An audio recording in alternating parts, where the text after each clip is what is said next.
नमस्कार दोस्तों, मैं हूं शिवम। आज बात देश की राजधानी के उस सबसे रसूखदार, सबसे वीआईपी और सबसे विवादित ठिकाने की करेंगे, जिसके चार दीवारी के अंदर क्या होता है ये जानने के लिए आम जनता तरसती है। लेकिन आज उसी वीआईपी ठिकाने की नींव हिल गई है। जी हाँ, मैं बात कर रहा हूँ दिल्ली जिम खाना क्लब की। सोचिए, एक तरफ देश का आम आदमी है जो अगर अपनी झोपड़ी या अपनी छोटी सी दुकान का एक छज्जा भी सरकारी जमीन पर बढ़ा दे तो अगले ही दिन प्रशासन का बुलडोजर बिना बताए उसे जमीन दोज कर देता है। उसे कोर्ट कचहरी जाने का मौका तक नहीं मिलता। लेकिन दूसरी तरफ लुटियंस दिल्ली के दिल में बैठी एक ऐसी संस्था है जिस पर जब केंद्र सरकार का हंटर चलता है, जब उसे जमीन खाली करने की नोटिस मिलती है, तो वो सीधे हाई कोर्ट का दरवाजा खटखटा देती है। आज कोर्ट में क्या हुआ? सरकार ने ऐसा कौन सा चाबुक चलाया है कि दिल्ली के बड़े बड़े साहबों, रसूखदारों और अफसरों के इस पसंदीदा क्लब के पसीने छूट रहे हैं? क्या दिल्ली जिम खाना क्लब वाकई नियमों की धज्जियां उड़ा रहा था, या फिर कहानी कुछ और है? मेरे साथ बने रहिए, क्योंकि आज मैं इस वीआईपी क्लब की वो पर्दे खोलने जा रहा हूं जो आज तक आपसे छिपाई गई। आज बात सिर्फ एक नोटिस की नहीं है, आज बात उस गलत बयानी और झूठ की भी है जो इस पूरे मामले को भटकाने के लिए बनाया गया। अब सच आपके सामने आने वाला है। अब तसल्ली से समझिए कि पूरा माजरा क्या है। केंद्र सरकार ने दिल्ली जिमखाना क्लब को एक सख्त नोटिस थमा दिया। नोटिस क्या थी? साफ शब्दों में कहा गया, जमीन खाली करो। अब भाई, जैसे ही सरकार का ये आदेश आया, जिमखाना क्लब के मैनेजमेंट में हड़कंप मच गया। आनन फानन में ये लोग पहुंचे दिल्ली हाई कोर्ट। कल यानी 26 मई को इस मामले पर बेहद अहम सुनवाई होनी है। लेकिन सवाल अब ये उठता है कि आखिर जिम खाना क्लब को घेरना क्यों जरूरी है? क्यों ये क्लब हमेशा विवादों के घेरे में रहता है? पॉइंट नंबर 1, ये क्लब अंग्रेजों के जमाने का है। देश आजाद हो गया, लेकिन इस क्लब की सामंतवादी सोच आजाद नहीं हुई। पॉइंट नंबर 2, यहाँ की मेंबरशिप के लिए आम आदमी सोच भी नहीं सकता। सालों साल वेटिंग चलती है और अंदर सिर्फ रसूखदार की महफिल सजती है।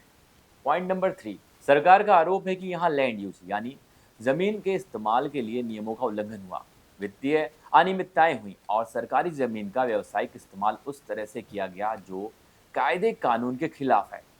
जब देश का कानून सबके लिए बराबर है, तो फिर दिल्ली जिम खाना क्लब के लिए अलग पैमाना क्यों? क्या सिर्फ इसलिए कि यहाँ बड़े बड़े नेता, रिटायर्ड जज और ब्यूरोक्रेट्स शाम को चाय और ड्रिंक्स पर मिलते हैं? और अब मैं सीधे आपके पास आ रहा हूँ, क्योंकि लोकतंत्र में सबसे बड़ी अदालत जनता की होती है। मैं आपसे पूछना चाहता हूँ, कमेंट बॉक्स में जरूर लिखना, आपकी राय क्या है? क्या आपको लगता है कि दिल्ली के इस आलीशान और रसूखदार जिम खाना क्लब पर सरकार की ये कार्रवाई बिल्कुल सही है, या फिर आपको लगता है कि इसके पीछे कोई और कहानी है? क्या देश में वीआईपी कल्चर को खत्म करने के लिए ऐसे क्लबों पर ताला लगना चाहिए या नहीं? क्या सरकारी जमीन पर बने इन क्लबों को आम जनता के लिए नहीं खोल दिया जाना चाहिए? कमेंट बॉक्स में अपनी राय जरूर दें। अब आते हैं सबसे बड़े ट्विस्ट पर। जब ये पूरा विवाद कोर्ट पहुंचा और मीडिया में आया, तो जिम खाना क्लब की तरफ से और उनके कुछ पैरोकारों की तरफ से एक बयान दिया गया, एक नैरेटिव सेट करने की कोशिश की गई। लेकिन सच क्या है, अब मैं आपको बताता हूँ। गलत बयानी कहाँ हुई। सच्चाई number 1, national company law tribunal NCLT और एमसीए की जांच में पहले ही ये बात सामने आ चुकी है कि क्लब के मैनेजमेंट में भारी गड़बड़ियां थीं। वोटिंग राइट्स और मेंबरशिप देने के नाम पर भाई भतीजावाद चलाया जा रहा था। सच्चाई नंबर 2, कोर्ट में ये दिखाने की कोशिश की गई कि ये सिर्फ एक रूटीन एडमिनिस्ट्रेटिव मामला है, जबकि सच ये है कि सरकारी जमीन के लिए शर्तों के घोर उल्लंघन का मामला है।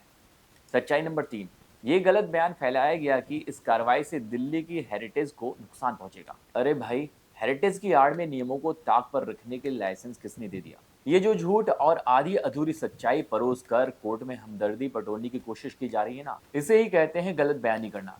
तथ्यों को तोड़ मरोड़ कर पेश करना ताकि जनता भ्रमित हो जाए। अब कल यानी 26 मई को दिल्ली हाई कोर्ट में इस पर आर पार की जंग होनी है। केंद्र सरकार के नोटिस के खिलाफ क्लब के वकील पूरी फौज लेकर खड़े होंगे। वो दलीलें देंगे कि हुजूर, हम तो इतने सालों से यहाँ हैं, हमारी साख है। लेकिन सरकार का रुख भी साफ है। सरकार ने कह दिया है कि कानून के दायरे से बाहर कोई नहीं है। जरा सोचिए, लुटियंस दिल्ली की एकड़ एकड़ जमीन की कीमत आज हजारों करोड़ रुपए है। वो चंद रसूखदारों के ऐशो आराम के लिए अलॉट की गई थी या देश के विकास के लिए? अगर वहां नियमों का उल्लंघन हुआ है तो नोटिस क्यों नहीं दिया जाना चाहिए? जिम खाना क्लब कोर्ट जाकर राहत की उम्मीद कर रहा है, लेकिन कोर्ट भी तथ्यों पर चलता है, रसूख पर नहीं।